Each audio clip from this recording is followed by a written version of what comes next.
আপনারা দর্শন করছেন জয়দেব মেলা। আজ তৃতীয় এবং অন্তিম দিবস আমার এই জয়দেব মেলায়। আমাকে দেখছেন জয়দেব মেলা। আজ মকর সংক্রান্তি, বহু মানুষ স্নান করছে। আমিও সবে স্নান করে উঠলাম।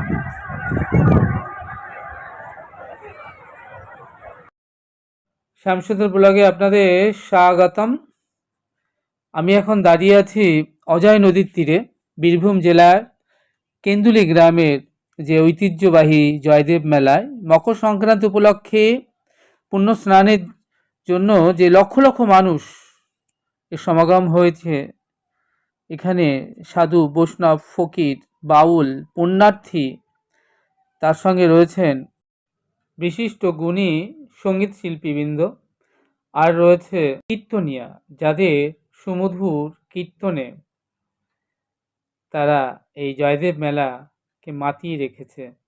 মানুষ মনোমুগ্ধ হয়ে রাত জেগে প্যান্ডেলে প্যান্ডেলে সেই সকল শিল্পীদের কণ্ঠে লীলা কীর্তন, ভজন, সঙ্গীত, বাউল গান শ্রবণ করছেন মনোমুগ্ধ হয়ে।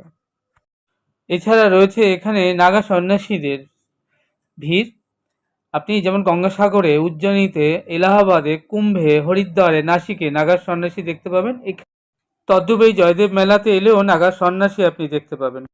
এই জয়দেব মেলায় আপনি নাগা সন্ন্যাসী ছাড়াও এই যে শতাধিক আখড়া, প্রতিটা আখড়াতে রয়েছে মনোমুগ্ধকর লীলা কীর্তন, বাউল গান, সঙ্গীতানুষ্ঠান, ভজন কীর্তন শুনতে পাবেন।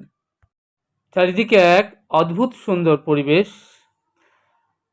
মানুষ এক উন্মাদনায়, তারা হাজারে হাজারে নয়, লাখো লাখো মানুষ ছুটে আসে এই জয়দেব মেলায়। তার মূল কারণ কিন্তু কবি জয়দেব। ভক্ত বৈষ্ণব কবি জয়দেব তিনি গীত গোবিন্দ কাব্য লিখতে লিখতে এক জায়গায় তিনি লিখলেন স্মরল গরল খণ্ডলং মম শিরসী মণ্ডলং, আর লিখতে পারলেন না। তিনি মনে মনে ভাবছেন, জগৎগুরু আমার গোবিন্দ, তিনি কেন রাধানী চরণ যুগল মাথার ভূষণ করবেন?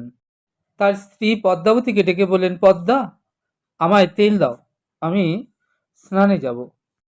এদিকে জয়দেব স্নানে এসে নাভি জলে নেমে ভগবানকে স্মরণ করছেন, বলছেন, হে গোবিন্দ, তুমি আমাকে অন্তরে প্রেরণা জাগাও গীত গোবিন্দ কাব্য লেখা সম্পূর্ণ করবার জন্য।